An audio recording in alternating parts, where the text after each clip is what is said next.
Olá, galera! Nesse vídeo, eu darei uma breve introdução teórica e prática sobre o ALDEP.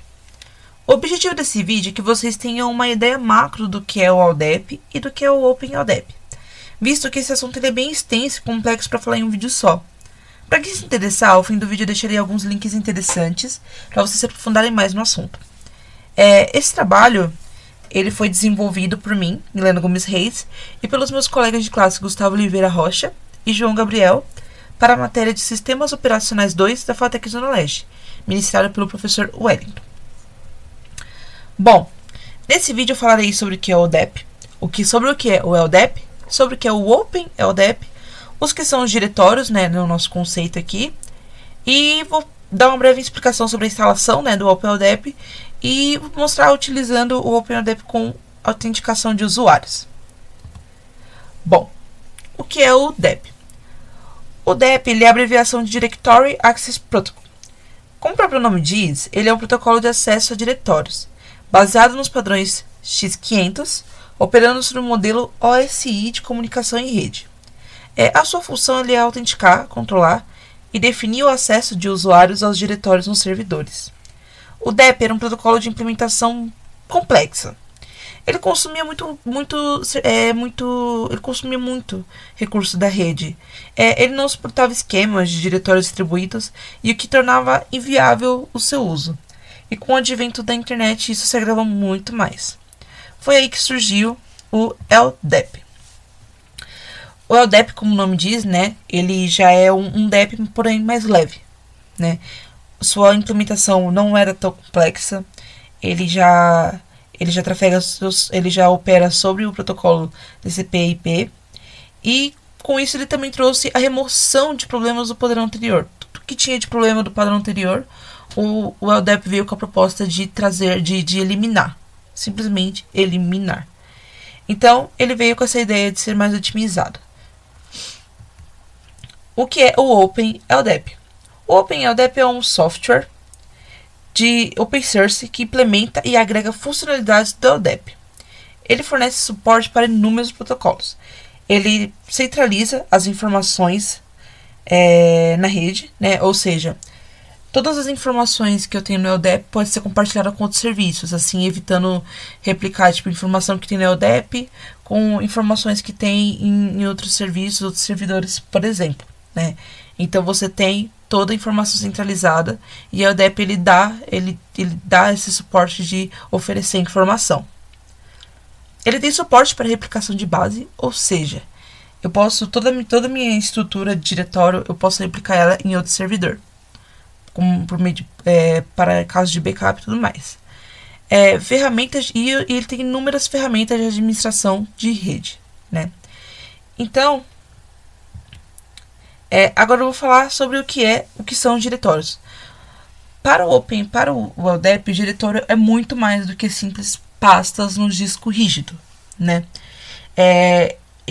Os diretórios para o LDEP é um modelo de base de dados distribuído de forma hierárquica, sem restrições de entrada, ou seja, você pode armazenar nos diretórios do OpenALDEP qualquer coisa, desde impressora até pessoas, até informações de pessoas. Então é uma coisa sem restrição. Claro, tem como você restringir para algum diretório só receber certos tipos de entrada. Tem como o OpenALDEP ele dá essa opção, como também você pode deixar livre e receber todos os tipos de entrada nos seus diretórios. Bom, eu vou dar uma breve explicação, que vai ser um tutorial bem simples, na instalação do OpenALDEP.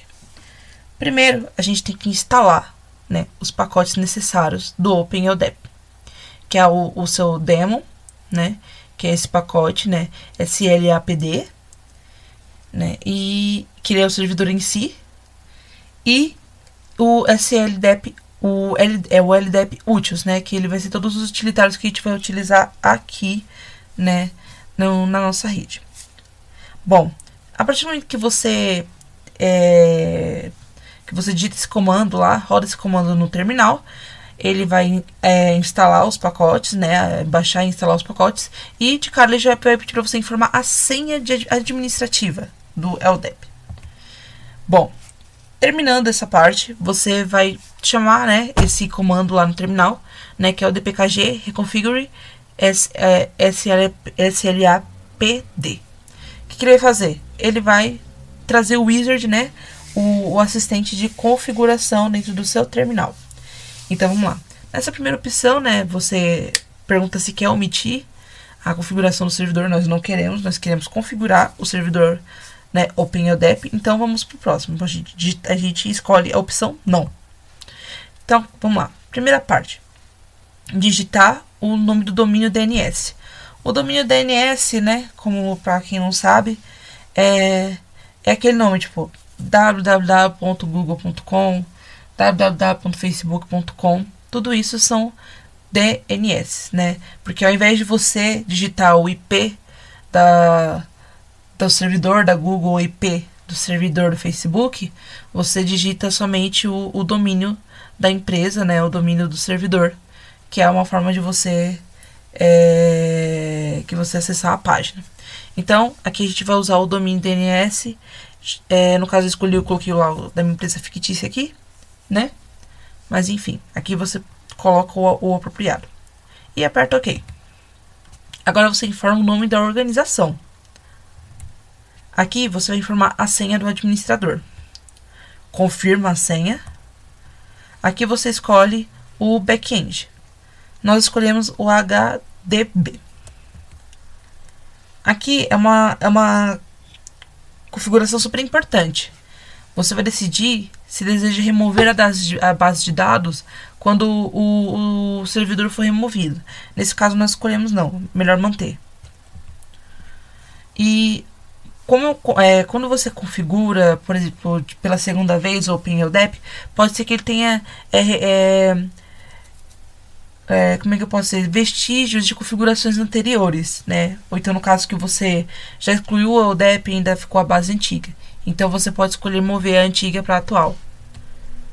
Pronto. Feito isso, você pode testar com esse comando se o OpenLDAP foi instalado, se ele já está utilizando as suas portas, que é a porta 389. Agora a gente vai criar o arquivo base usando o Nano, né? Aí esse arquivo base, ele vai ter as informações de pessoas e grupos, né? Que é o essencial para a gente criar os usuários e logar com os usuários. Bom, aqui antes a gente criou o arquivo, né? E agora a gente vai adicionar as entradas do arquivo no servidor. Então a gente usa aqui esse comando, né? LDAP add. Então a gente passa, né? Qual é as informações do servidor, né? O admin e o meu DNS aqui, né? Nome do meu domínio. E passo o nome do arquivo. Aí eu passo a senha, né? Do LDAP password. E aí ele vem aqui, ó. add new entry. People, groups. Que nem está aqui, ó. Que eu adicionei people e adicionei groups. Bom, agora vamos adicionar um usuário. Eu vou adicionar eu mesma, né? Aí tá aqui o usuário Milena. Ela está sendo adicionada como pessoa, né? Como um objeto de pessoa. E aqui ela vai ser também vai ser adicionado o grupo, né? Grupo Milena. E dentro do grupo Milena já vai ter o usuário Milena.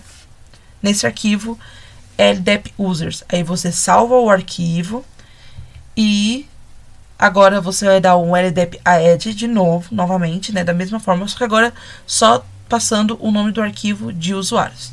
Aí, novamente, pedindo a senha, aí ele vai dar entrada, né? No que eu acabei de adicionar. Bom, agora vamos instalar a parte do cliente, porque a parte já finalizamos aqui a configuração do servidor. Então vamos configurar a cliente para ela se comunicar com o servidor. Lá na máquina cliente, nós vamos instalar esses pacotes. Instalando esses pacotes, inclusive úteis, né, que a gente já tinha instalado no servidor. Instalando esses pacotes, a primeira coisa que ele vai fazer é pedir o IP do servidor. Então você informa, né, o IP do servidor. Aqui você informa qual é a sua DNS, lá no formato LDAP, né? Você informa qual é a versão da LDAP que você está utilizando, no nosso caso é a 3.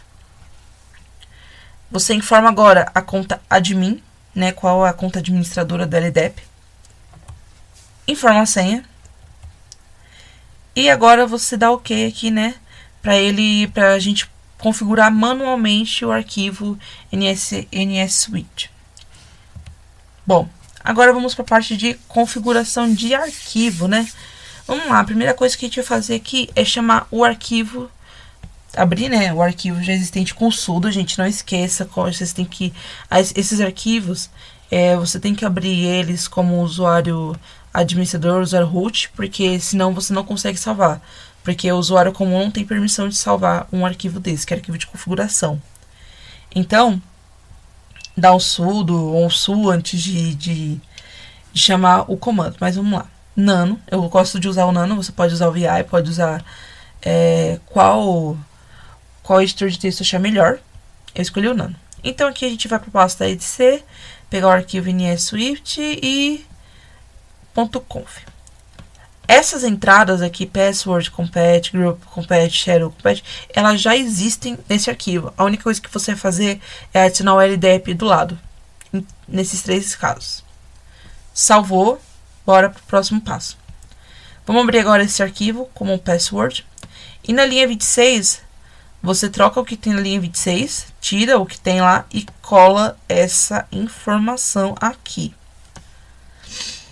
Agora vamos tratar da seção, né? Também aqui, né? Eu esqueci de colocar o Nano aqui, mas vem o Nano aqui também. E lá no fim do arquivo, né? Você vai colocar essa linha. Essa linha, no caso, é que, por exemplo, quando você tem o... é opcional, mas quando você loga com o usuário, você está logando com ele no servidor. Então, o /home dele tá a pasta dele na home tá lá no servidor. Então, você pode fazer uma cópia para sua própria máquina, para a própria máquina cliente. Então, esse é o comando que faz isso. Bom, terminei agora aqui a parte teórica, um pouco da explicação prática. E agora, né, nós vamos para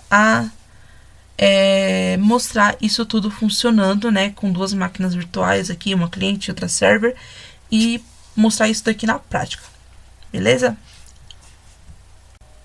Bom, agora vamos para a segunda parte do vídeo, né, a mais importante.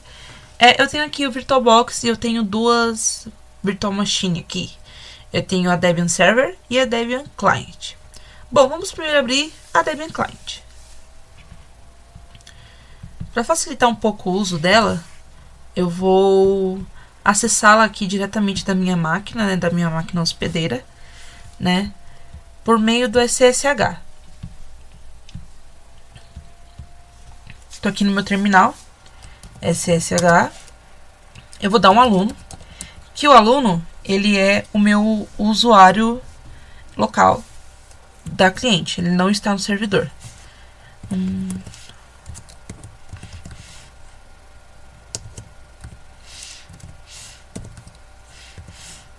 Esse daqui é o IP, né, da máquina cliente. Pediu a senha. Vou fornecer a senha. Vamos lá. Guardar um pouquinho.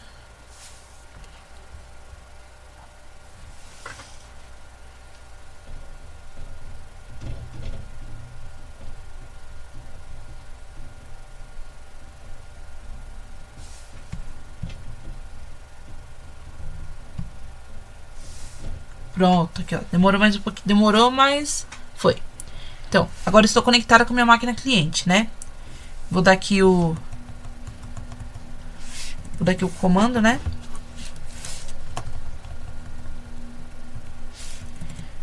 Pra, né? Aqui. Vou dar esse comando, né? Esse comando aqui, né? Que é o get ent password. E vou dar um enter. Ele vai mostrar aqui todos os usuários que eu tenho aqui disponível na minha máquina. São muitos, né? E como vocês podem ver aqui embaixo, tem aluno, que é o que eu estou logado atualmente. Bom, prestem bem atenção aqui, ó. Deem uma olhada na lista inteira. O root aqui em cima, né? Que é o principal aqui. Beleza. Agora vamos para o outro lado. Vamos voltar aqui para o VirtualBox. E vamos rodar a minha server.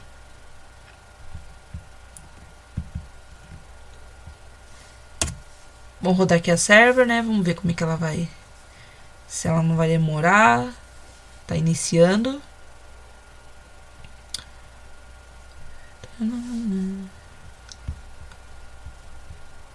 Ó, iniciou. Agora eu vou vir aqui e vou abrir uma nova aba do terminal. Eu vou dar um SSH. Vou chamar o admin. Eu sei que o IP do meu servidor é o .1.7. Vou me conectar nele remotamente. Não tão remoto, né? Porque a máquina tá aqui, né? Dentro da minha própria máquina. E pronto. Eu iniciei o servidor. Agora vamos lá na cliente. E vamos de novo dar o comando para listar os usuários. Se você olhar aqui, ó, tem até como comparar. Esse aqui era o resultado anterior. O aluno era o penúltimo usuário criado. O SSH foi o último, né, que eu instalei depois de criar a máquina. Então, se você observar aqui na lista atual, o aluno já não é mais o penúltimo. Tem um aluno, usuário do SSH, para conectar remotamente, e tem mais 3 usuários: João Gabriel, Gustavo Oliveira e Milena Gomes. Vamos dar o mesmo comando aqui, né, no terminal do nosso servidor. Vamos lá. Get int pass. Opa, aqui, ó, os mesmos usuários aqui no servidor. Ou seja, e mais usuário do LDAP aqui, ó. Ou seja, meu servidor, ele tá com o OpenLDAP rodando, né, funcionando. E você vê que só a partir do momento que eu subi o servidor que a minha cliente ela reconheceu os usuários, né? Então, aqui eu vou dar um exit. Vou sair, né, da minha máquina virtual e vou tentar conectar nela de novo. Só que agora não mais como aluno, né? Não mais como usuário local. Vou tentar logar com ela com a Milena Gomes, que é a minha usuária lá do servidor. Vamos ver? Ó, pediu a senha. Coloquei a senha aqui. Vamos ver. Vamos lá. Vamos ver se ela conecta. É normal a gente dar essa demora aí. Opa, olha aqui. Ela pegou e logou com a Milena Gomes aqui na minha cliente. E aqui no meu admin, né? Só rodando o LDAP, o OpenLDAP aqui, e me fornecendo os usuários, me fornecendo aqui os usuários para eu me logar. Eu posso dar Gustavo Oliveira. Ele me pede a senha, eu forneço. Opa, aí ó, conectou aqui com o Gustavo Oliveira. Agora eu vou mostrar para vocês verem como está a configuração do meu servidor aqui na minha máquina. Então eu vou dar um slap cat. Antes eu vou entrar como usuário root.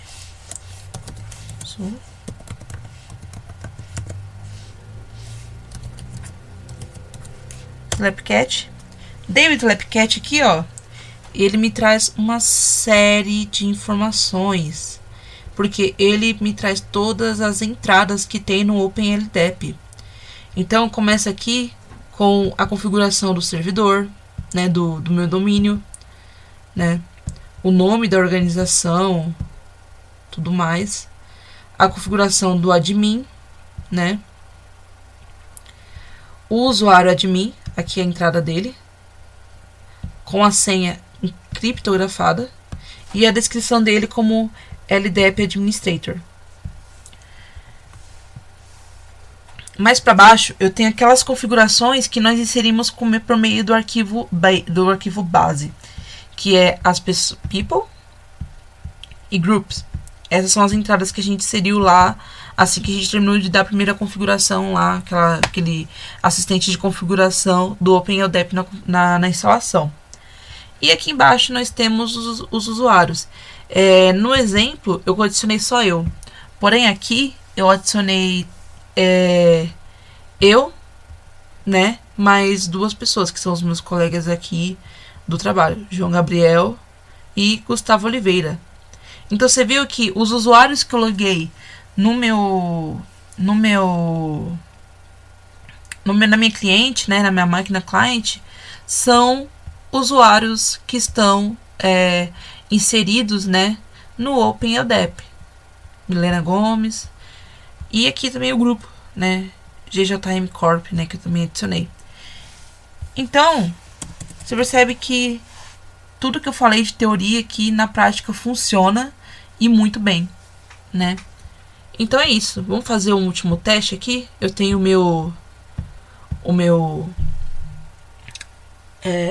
eu tenho aqui o meu servidor. Aí o que eu vou fazer com o servidor? Vou brincar aqui um pouco. Eu vou para aluno, né? Vou para aluno aqui. Sou aluno, gente. Sou aluno, que é o meu usuário local, né? Pronto. Loguei aqui com o aluno, né? E eu vou dar de novo aquele comandinho bonitinho lá que eu mostro os usuários. Como você pode ver aqui, João Gabriel, Gustavo Oliveira e Milena ainda estão aqui, pois meu servidor ainda está aqui, ó, vivo aqui, rodando remotamente. Agora o que eu vou fazer? Eu vou derrubar o meu servidor. Aqui o server executando, eu vou fechá-lo. Simplesmente vou desligar a máquina. Tchau, servidor. A client ainda continua executando. Aqui no meu terminal. Meu terminal já identificou que se eu quiser dar qualquer comando aqui, ele não vai dar certo. Então vamos focar aqui na client, né? Já derrubamos o servidor. Vamos dar de novo aquele comandinho lá mágico para listar os usuários.